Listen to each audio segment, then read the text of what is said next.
ikibazo ufite ni ikirera ubinda ndatwite urabibona bayinzingiye bimaze imyaka 2 nibaruka imyaka 2 mubyeyi kandi urabizi abandi babyeyi bibaruka ku mezi 9 ubu umugabo wanjye yarantaye yaragiye ababyeyi baranyanze ubu koko mubyeyi mumfashe rwose kuko ndababaye cyane nawe murabibona mbo reka namufasha kuko n'uburyo dukora dukorera abanyarwanda twebwe icyo twiyemeje no kuvura abanyarwanda no kubafasha baba arabo mu gihugu cyangwa nabo hanze y'igihugu byo twarabyemeje kubafasha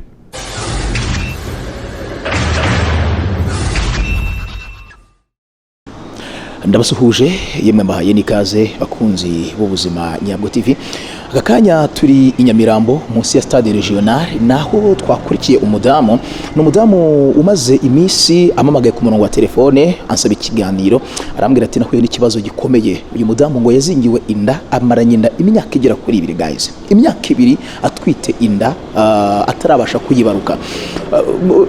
Imyaka 2 ni imisi, umwaka umwe ni imisi 360 imyaka 2 imisi isaga 770 umwana atera umugeri mu nda. Ati abatifuza ubuzima bwiza bwe yebwe n'ubwo umwana nibo bakoze igihonga kimwe cya kinyamaswa. Twaganiriye mbwira ibibazo by'uko bimeze n'ibyo bitandukanye. Arambwira ati rero nge navuye Rusizi nje kubagana kugira ngo ndebe ko arufasha nabona bwibanze. Tibambwiye ko nashobora kuba arabavuzi bakomeye. Hari umuntu twari tuzanye wamuje n'uyu mudamu arambwira ngo akinufasha bagihariye. Nanze kumubwira ko inzira agiye kuzamo ndaza kuba nzirimo bitewe nuko nzi imiterere y'abavuzi gakondo bakunda privacy yabo cyane.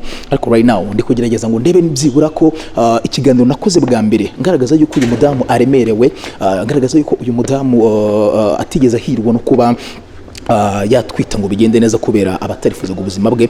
Ndebe ko bari ikintu runaka cyagera ubu ngeze hejuru. Sinzi niba rero tuje neza, niba ari umuganga ari sinzi. Kameramani igerage gatoya yes, tugeze muri reception yaho iwawo ari kwakirwa n'abantu. Sinzi nabi bipfe kunkundira yuko nabasha kuvugana nabo, ariko ndagerageza nyine murabizi ni umudamu ukuriye guys. Uri kumubona ukuntu ameze man, hari ikintu mvuga iyi si turimo ntago ari iwacu.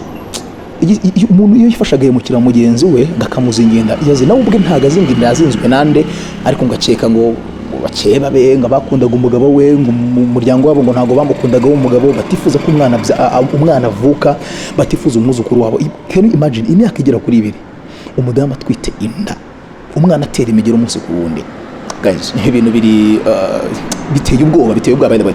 So reka turebe niba koko biri bukunde naramuka n'ubunda nabyaye nyuma y'icyo gihe. I believe yuko ubuhamya yazabuduha tukamenya ngo bimeze gute. Reka turebe niba urane muganga kameramani urasinzi niba ari we muganga. Reka turebe n'umukobwa ukiri muto ariko biragoye ko yaba ari we muganga uvura ibintu nk'ibi ngibi. Okay, yinjiye mu cyumba bavurira mu banza sinzi. Reka mukurikire kamera tumukurikire gake genda nanjye gake sister wiriwe uramurwayi turi kumwe. Twazanye n'uriya murwayi turi kumwe. Twakwinjira tukamureba.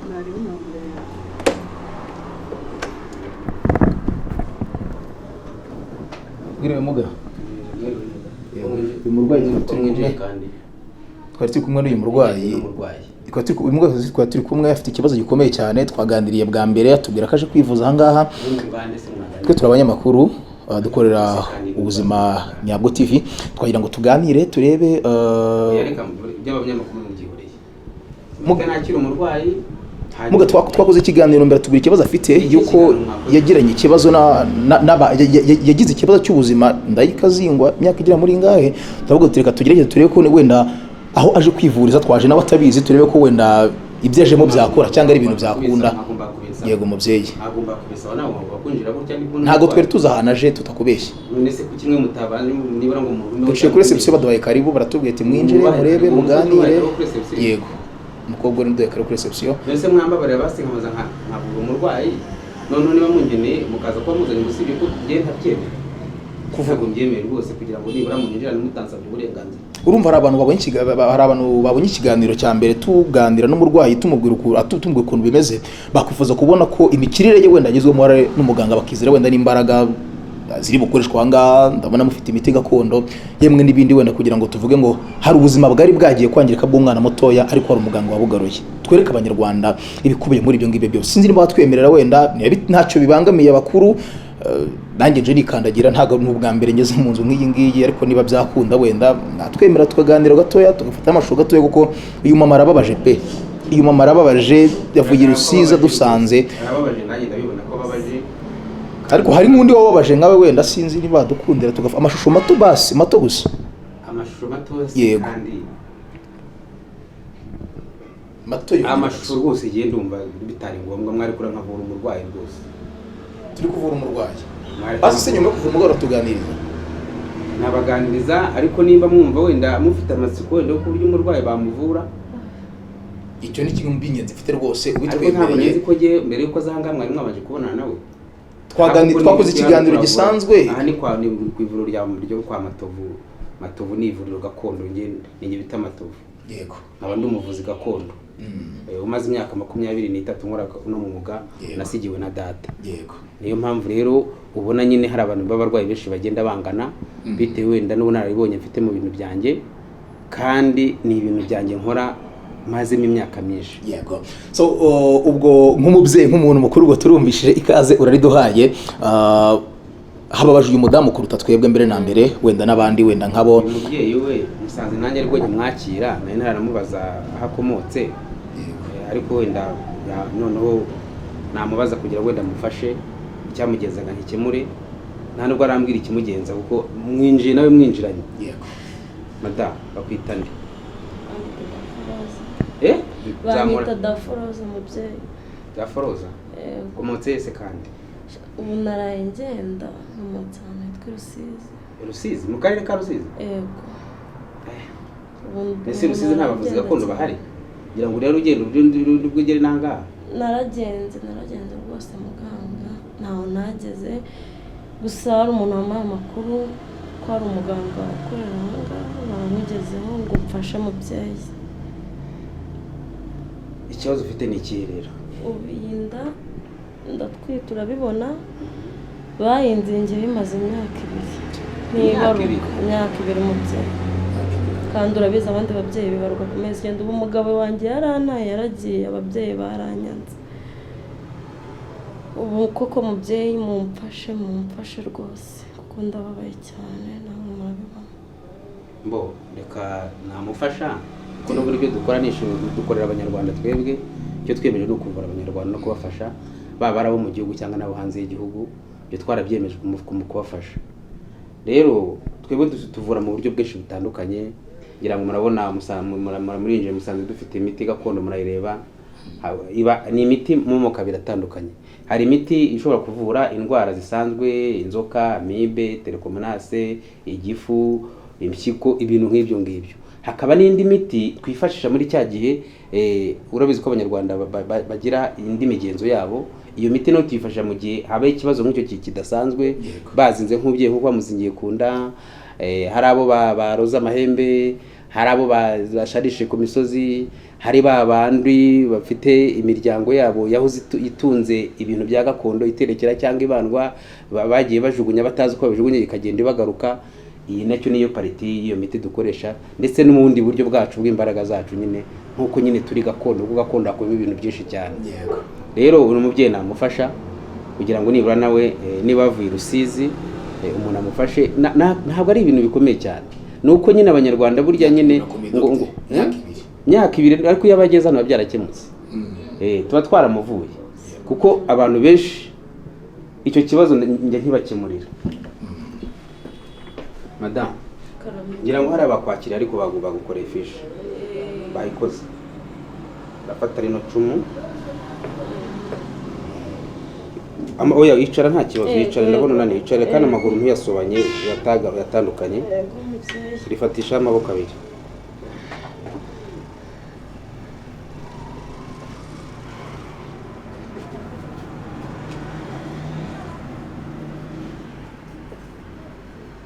Buriya abanyarwanda bazi ubwenge bwinshi, bagira ubufindo n'ubukorikori bwabo, ariko buriya kuzinga umuntu ntabwo ari ikintu cyoroheje. akufashe gasobanuye iki? Ndabona uko zikimeze nk'umuheto uraziritse urakunje hasi hejuru wagira ngo umuheto neza ugasobanuye iki? No kuvuga ngo uko baba baramuzinze tuba tugiye gukora cya kimenyetso bamuzingiyeho, iba ari imiti natwe tugomba gukoresha kugira ngo tumuzingure. Yego. Uvuga ngo rero uyu muheto nyine turaza kubangura tumaze gukora imigenzo yacu kugira ngo nawe cya kimenyi cyangwa se bwa buryo bakoresheje bamuzinga natwe dukora uwo mugenzo. Ubundi nta kindi kintu kidakomeye, ni ukumuhereza agati gakeya cyane akigendera. Ejo cyangwa ejo bundi kwanza nindamuka ndangije gukora gahunda zawe, mpamwe ko uturuka i Rusizi uhita umanuka wihuta ugenda ujye gutega, ubwo ni ugutegera za Nyabugogo.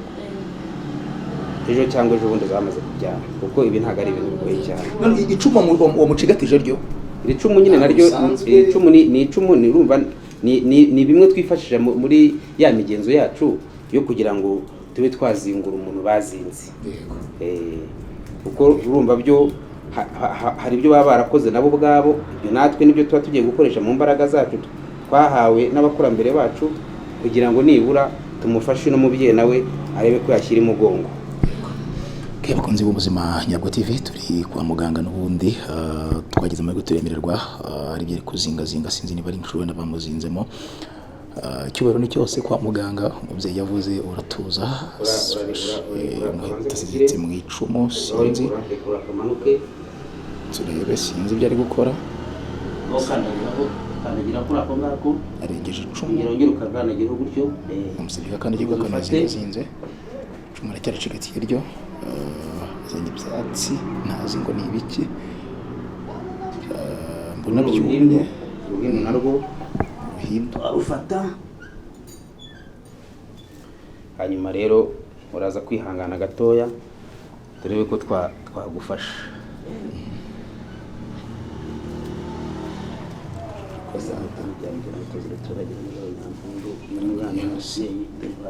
Kandi turamuzinguye ku mugaragaro. Ngaho tambuka ibyo ngibyo ugenda uhagarara hariya, tambuka uko tambuka we birenge bari baranze none ndazingutse.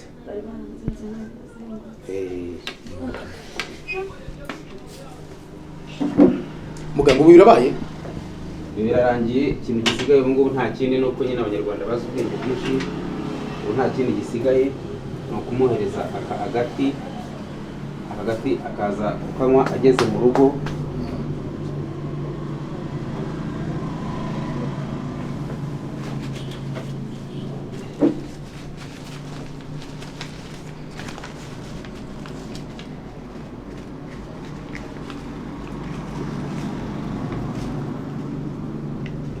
Uragashyira mu mazi yaraye mu nzu, nurangiza ugashyira amazi yaraye mu nzu, nurangiza uyanywe ugiye kuryama. Nta kindi, ibintu ibyo byose biba birangiye. Icyo uzakora ubwo uzagaruka uje kunyereka umwana. Murakoze muganga. Kandi rwose ugende ubyare neza. Rwose nimbona umwana muganga. Oya humura, ubwo ikibazo cyakemutse. Murakoze cyane. Ikibazo cyakemutse, uzagaruka uje kunyereka umwana. Murakoze cyane muganga. Ngaho ugende kandi ugereye amahoro. Yego murakoze, Imana ibahumugishe. Yego. Mugabo birakemutse, sinzi niba wenda wanyemera akanya twaganiro gatoya tubazo twamatsiko ngize nifuza kukubaza, niba mu mwanya twaganiro gatoya nanjye ncike mu byimbo nubwo ntari umubyayi ntari umurwayi. Yego. Aka kanya umuhaye imiti, umurengesheje imiti iti bari baranze ariko n'ubwo ndazingutse, tubyizere nibyo? Nibyo niko bimeze, kuko ibi ni gakondo nyine. Nuvuga ngo gakondo ivurwa n'indi gakondo. Nuvuga ngo umwuka mubi uvurwa n'undi mwuka mubi. Nuvuga ngo rero iyo bakuzinze nyine tuba dufite uburyo bwacu dukoresha mu miti yacu. Urabona ko dufite imiti myinshi, buri ya miti yose ureba buri muti ufite icyo uvuze, ugenda ugira icyo uvuga. Ni imiti ubundi mu buvuzi bwacu gakondo dukoresha imiti y'ibyatsi irenga 360. Iyo miti rero dukoresha mu buryo butandukanye, nabigusobanuriye. Hari ikora mu buryo bw'indwara zisanzwe zo mu mubiri, hakaba n'ikora mu buryo bw'indwara nka ziriya z'imbaraga cyangwa z'imyuka. Rero buri icyo cyo ndagikoze kirarangiye, buriya ejo cyangwa ejo bundi uzabona azaniye uruhinja nk'uko mbimutegetse. Kera twajyaga tubona ibi bya gakondo nyine nabibonye mu mafilime, aho twajyaga tubona ati zana umufuragiro ati cira hano tanga inzuzi n'ibindi nk'ibyo ngibyo, wowe ntabyo ukoze, kubera icyo utabikoze by'aka kanya? kuko ntabwo aricyo cyamugenzaga. Hari aho biba ngombwa ibyo nabyo bigakorwa, ariko wenda iby'imifuragiro byo ni ibisanzwe, ariko si byamugenza kwa ukwizinguza. Wenda hari iyindi ndwara runaka igendanye n'izindi mbaraga z'imyuka mibi, nayo hari byakorwa nyine ukabona ko ari ibintu bikozwe, ukabibona nkuko wenda wagiye ubona mu mafilimi, ariko we cyamugezaga n'ikira cyuko bamuzinze, kandi uva ko inda yarayimazeho imyaka 2. Ariko buriya birarangiye, icyo nagomba gukora ndacyanjye kindeba ndakirangije. Ubwo umwana umaze imyaka 2 mu nda ntabwo ushobora kuvukana ikibazo, cyangwa se ntuna zazangana nk'uko umwana w'9 avuka ameze? Oya, azaza ameze nk'uko umwana w'amezi 9 avuka ameze, nta kibazo rwose. Kuko ni ukuvuga ngo uriya mwana icyo baba barakoze ni ukuzinga inda ntikore. Ariko buriya iyo tumaze kuzingura ibintu byo, kuko no kwa muganga buriya ashobora kujyayo ntibayibone, kuko n'ubundi bavuga ko kwa muganga bamubwiye ko batabishobora. Hari n'abantu benshi tujya dusanga kwa muganga babazingiye kunda tukajya kubabyaza kwa muganga byananiye cyangwa bakabohereza hano iwacu. Hari n'igihe tubyango tukajya no kwa muganga nyirizina tukinjiramo, ni umuti tubahaguze cyane cyane nk'abantu. Urumva inda bazizinga mu buryo bwinshi butandukanye. Nuvuga ngo rero cyane cyane ari bazinga ikarengaho amezi, hari no twizigura imaranye imyaka 6 yarazinzwe na nyirabukwe, ari wamuzinze. Ngo abanyarwanda babize bagira ibintu byinshi bagenda bapfa. Ariko rero buriya byarangiye, kandi icyo nashaka kubabwira nuko imiti gakondo, ubuvuzi gakondo burakora, kandi bukora mu buryo buzwi, kandi abanyarwanda bose bazi yuko nta munyarwanda utazi ko gakondo yahoze kuva na kera. Niyo mpamvu abantu benshi, yaba ari hanze y'igihugu yaba ari mu gihugu imbere, kuko nabo hanze y'igihugu turabafasha. Hari benshi tujya dufasha hanze y'igihugu, abajya badukurikirana ku biganiro ku YouTube, apfa kuba yohereje ifoto ye, imyirondoro ye, ako kanya aho yaba ari hose ku isi turamufasha, kuko ni imbaraga zibikora. None se ni imbaraga nyine, ni imbaraga. Niba bavuze ngo ni imbaraga z'umwuka, ni imbaraga z'ururimi, ni imbaraga z'imiti gakondo, ni imigenzo, ni imitongero, ni uko nyine kuva na kera nuko byagendaga. Nta munyarwanda utazi ko kubandwa byabagaho, guterekera byabagaho. Ibyo byose bikomoka muri ubu buryo rero. No kuzinga birashoboka, kuzingura birashoboka. Urabona ko umuntu bamuroga tukamurutsa, umusazi bakamuroga tukamuvura agakira, ab'amahembe bakabatega amahembe tukabavura bagakira. Bivuga ngo mbega ni inshingano zacu twebuko. Nakubwiye ko uyu mugabo umaze imyaka 20 irenga, kuko ari umugabo nasigiwe na data, nawe yari umuvuzi gakondo, ariko we mu gihe cyabo babitaga abapfumu. Ariko n'ubu ngubu ngenge kuba umuntu yavuga ko ari ubupfumu, abantu bifata uburyo bwabo buca butandukanye. Ariko ubundi umupfumu ntabwo ari ijambo ribi cyane, ahubwo ni umuntu ushobora kureba ikintu mbega kitagaragara kizabaho, cyangwa se cyanabaho, cyangwa n'icyamaze kuba, ariko abandi bakaba batakibonesha amaso, yapfumuye. Ni uko nyine umuntu akubwira ngo umuhanuzi ngo yahanuye. Abamwe aba mu Mana babyita guhanura, ariko twe muri gakondo tubyita ubupfumu cyangwa se ubuvuzi gakondo. Uyu mudamu twinjiranye hano anasohotse mari, ariko ntabwo yishyuye, ukorera ubuntu. Oya, yishyuye kuri resebusiyo. Kuko ntabwo kugira ngo ngereho abanyuze kuri resebusiyo bakamugaragaza ikibazo afite n'amafaranga yacu ngo nyine abahari. Oya, nuvuga ngo twebwe, nuvuga ngo umuntu uyu yakugannye, icyambere se amafaranga ntabwo arotirwa cyane, ariko ushobora gutanga nyine kurabona aho dukorera turayishyura, ibyo dukoresha, imiti nayo natwe turajya kuyahira, turayigura. Ahanga dukoruzaho nta hantu wawukura no kujya kwishaka amashyamba hirya no hino, cyangwa tukajya no muri Tanzania kwirebayo. Nuvuga ngo atanga amafaranga makeya yo kugira ngo tumwakire, tumuhe imiti, hanyuma impamvu ngwe ngo azaza nzaniye uruhinja nuko namara kubyara azaza aje kunshimira. Kunshimira rero niyo yandi mwahoze mwita ngo ni imifuragiro mwebwe, ariko hari abayamaze gutanga consultation 30,000 buriya hari yabitanze. Ariko buriya namara kubyara azanzanira nk'ibihumbi 200, kuko azaba arimo kunshimira. Ubwo aramutse wenda azanye n'umwana yavutse, wenda bumva kumuzinga bamuzinze kubera ko batifuza ko uwo mwana avuka cyangwa aza, ugasanga byaye umwana ubundi batifuza yuko abaho, hari uburyo umwana wamutsirika ku buryo bazajya bayohereza ntamugereho ayo marozi? Ibyo ngibyo umwana yavutse kandi agifite abanzi bamukurikirana, ubwo nabyo dufite ubundi buryo bikorwamo. Hari uburyo bivurwamo, hari uburyo nyine umuntu ushobora kumuha umuti ukamutsirika ku buryo n'uzagerageza kuba yashaka kumuroga cyangwa yamurogera umwana bitakunda. Kuko ni ibintu abantu bose regabura nuko mutabona ngo kubwira ibye, hafi ya bose buri ushobora gusaba umuntu afite ubwirinzi ku giti cye. none se usanze hano hadakinguye nta bantu se uhasanze, none se abo bantu hari ikindi cyabazanye si ukwibuza se no gukurikirana ibibazo byabo. Umunyarwanda wese ava akagera uzi ubwenge nyabwenge arikurikirana, kuko nta muntu utazi kwikurikirana ubundi. Ibindi byo ntabwo ushobora kubimenya. Nk'uyu nk'urugero, iyo ugiye nko mu kabari ukajya mu bwiherero ukajya kunyara, hari umuntu wanyara adaciriye aho agiye kunyara, wari uzi icyo bisobanura biriya bintu? Kuki se ubikora? Kuki ubikora? Ariko umunyarwanda wese buryo uzarebe iyo amaze kunyara arabanza agaciramo mbere yo kunyara. Bijya babyita nabyo kwitsi, ni nko kwiprotectinga. Mbega nabonye mbikora ndangije. Bamwe babikora bagitangira n'uko babikora barangiye, ariko kira ni ikimenyetso cy'uko abanyarwanda bose baba bafite uburyo bwabo bwa gakondo, ahubwo birindamo batabizi. Wabyumvise? Noneho watubwira uyu munsi tubonye uzinguye umubyeyi bari barazingiye ku nda n'ubundi ufite inda nkuru. Uyu munsi watubwira indwara uvura ingano yazo? Indwara mvura ni indwara nyinshi. Urumva uhereye ku kuzingura abagore, hari abagore baba barazinzwe mu buryo bw'inda, hari abakobwa bazingwa ntibongere kubona imihango cyane ntibabona abagabo, hari abantu baroga amahembe wenda, hari abafite karande mu miryango zibakurikirana ugasanga ibyo bakoze byose bigenda bibanyura mu myanya hende cyangwa se ntibigenda mu kazi, ugasanga babona akazi ntibakamaraho kabiri. Mbega indwara tuvura ahangaha nzirondoye ni nyinshi cyane, ni nyinshi pe. Nta ndwara n'imwe yitwa gakondo nako kumaze imyaka 20 irenga, kandi ubwo buvuzi ntago ari ikintu naje gutya ngo mite mvuga ngo wenda ngonje gushaka amaramuko mu muhanda.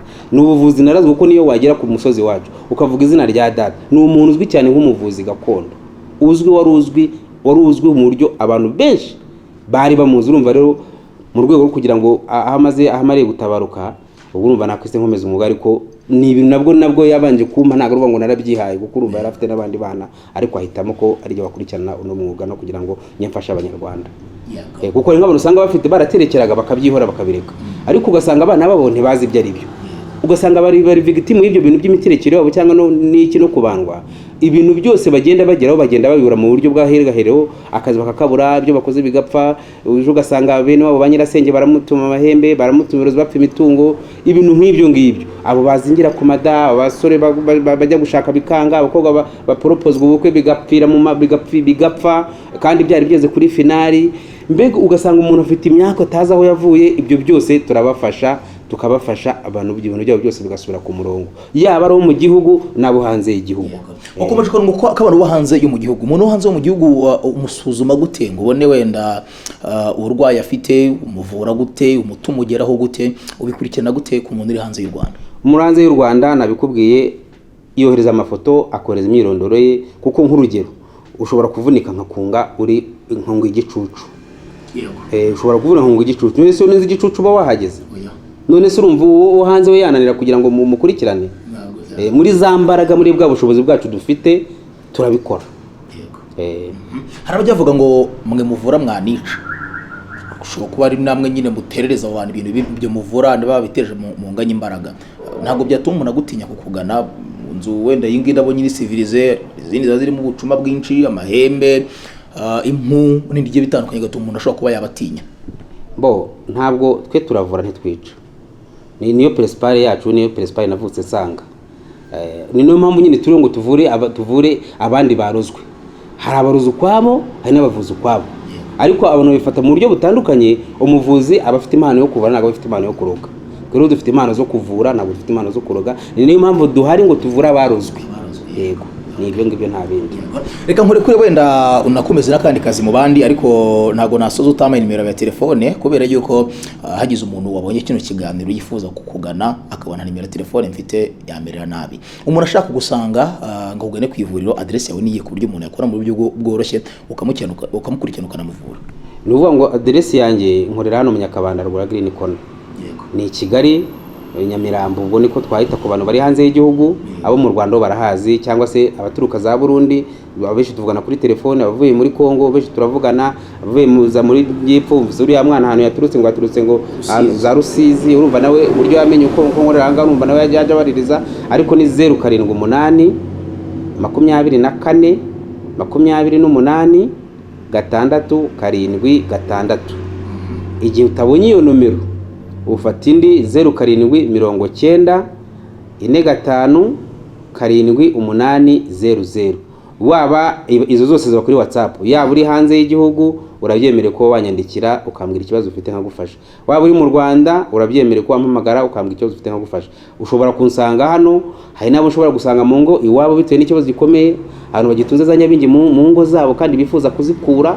Hari igihe bamwe bambwira ati ndiye ndashaka ko zira nyabingi zivira mu rugo, wenda data yarapfuye na mama nibo bari bazitunze, turashaka kutazitunga, bigomba kujya kuzibakurira mu mazu. Icyo gihe binsaba nanjye guhaguruka nikwije kugira ngo kuko ni izindi mbaraga mba ngiye guhangana nazo, ariko byanze bikunze mpamvu ibyo bibazo mbikemuye. Babandi baterekeraga bikakomeza bikabakurikirana bavuga bati reka turashaka kubivamo, birakomeza bikatuzongera imiryango, nabyo ibyo nabyo ushobora kumpamagara nkabigukorera nkagukuraho ibyo bintu tukabikuraho. Kuko kera ubundi mbere mu Kinyarwanda cya kera iyo umuntu yabaga abandwa cyangwa aterekera hari icyo bitaga kwiyanzuza. Kwiyanzuza kwabaga ari kuva muri iyo migenzo ukigira mu migenzo y'abazungu, kuko abazungu nabo uzi ko nabo baje nyuma, ariko ubundi abanyarwanda kuva na kera bose bari bamwe bakoreshaga imiti gakondo. Imana zabo zari zimwe, baraterekeraga barabandwaga, yari nyabingi, yari ryangombe ry'abinga banyundo. Abashaka kuvamo abuzukuru babo, abuzukuruza, abana basigaye abadakeneye kuguma muri ibyo bintu, nabo iyo bankeneye ndabafasha. Kuko abantu baba bakibifite imiryango yari bitunze, ariko ntibagire ukuntu babyanzuza nk'uko mu Kinyarwanda kera babyanzuzaga, nabwo n'indi migenzo yakorwaga bigakomeza bikakurikirana urwo rubyaro, imiryango ikabakurikirana. Abakorora bikanga, bagakora akazi bikanga, bakarongorwa ingo zigasenyuka, ugasanga umuntu yibera mu kabari yahembwa akazata amafaranga ashize. Mbega ibyo bibazo ni ibintu bigenda bituruka kuri karande y'imiryango yabo. Ibyo rero nibyo bintu twebwe dushobora kuba twagufasha, ndetse no bafite ubundi burwayi, impyiko, umwijima, igifu, kujya mu mihango ukabura imihango, kuzingirwa ku nda, kuzingirwa ku mihango, kuzingirwa ku makwe. Ibyo byose ibyo nabyo tuba dufite imiti yabyo igomba kubikora cyangwa se tukabafasha. Abavunitse kubunga baraha cyangwa badahari, abariwe n'inzoka, hari uburyo umuntu arirwaga n'inzoka, ibyo nabyo tukamufasha, urumva, tukamugombora. Mbega ni ubwo burwayi bwose bwitwa karande bigeze kwa Matovu nta kibazo. So reka mbyizere by'aka kanya, ariko nzabyizera neza cyane umunsi wa mudamu azabaje gushima, usibye ko umutima wanjye urize, ariko nashidikanya cyane ko mbayeho ndi umuntu rwose. Ibi nkoze bireyeri, ariko ushobora kubona ukabona ni ibintu nkoze mu gihe gitoya, n'uwo bikoze mu gihe gito nk'uko mbikoze nanjye mbikoze mu gihe gitoya. Ejo cyangwa ejo bundi uzabona uriya mubyeyi ampamagaye ambwite naruhutse, nanjye namusabye yuko azaza kunyereka umwana. Iyo mutegetse gutyo agomba kubizirikana, ntabwo yaryama ngo asinzire yabonye umwana. Ibaze nyine kumara imyaka 2 warazinzwe, abo mwatwitiye rimwe abana babo batangiye kurya, wowe batangiye no kukambakamba, wowe ukiri kunda. Urumva ko umugabo we yaramutaye, umuryango waramwanze. Hari igihe uhura n'ikibazo nk'icyo mwana yahuye nacyo, bikangombwa nyine ko nyine umuntu wese agucikaho akakuvaho. Rero ni ibyo ngibyo, urumva wenda amakuru mwashaga n'abanyabahaye murakoze. Yego nayo ngayo ndagushimiye cyane muganga. Twakira mu Gicumbi niko bahita, ni kwa muganga, ni ku ivuriro. Iyo ari ngombwa ko ari Gicumbi, nabwo Gicumbi nacyo ushobora kukijyaho. Hari nzari kirutiye, hari Gicumbi nacyo kirahari, ariko ahangaha dushobora gukora ibyoroshye. Hari igihe biba ngombwa akaba ni Gicumbi nyirizina. Yego ni Gicumbi nyirizina. So ubwo ufite ibikomeye, ufite Gicumbi nyirizina. Yego. So ubwo ufite ikibazo gikomeye wayagana muganga, birumvikana cyane, agasuzuma akareba n'undi uko bimeze, ndetse akanavurwa muri rusange. Kuri ya nimero nakubwiye rwose 0788 24 28 676. Muraza no kwiza ku cyapariya cyanditseho muganga Matovu, iyo nomero iriho. Indwara turazivura uko bikwiye, ibitunanibwo ngubwo abandi mu Kinyarwanda bongo ngo no kugira gute ngo tubiharira iki, ariko nzi ko nta bintu, nta muntu urangira ngo nibura ambwire ngo ntabwo ikibazo cyari cyakemutse. Aho nabangiye kwibeshya nanjye ubwanjye. Yego, ndagushimiye Dr. Murakoze cyane.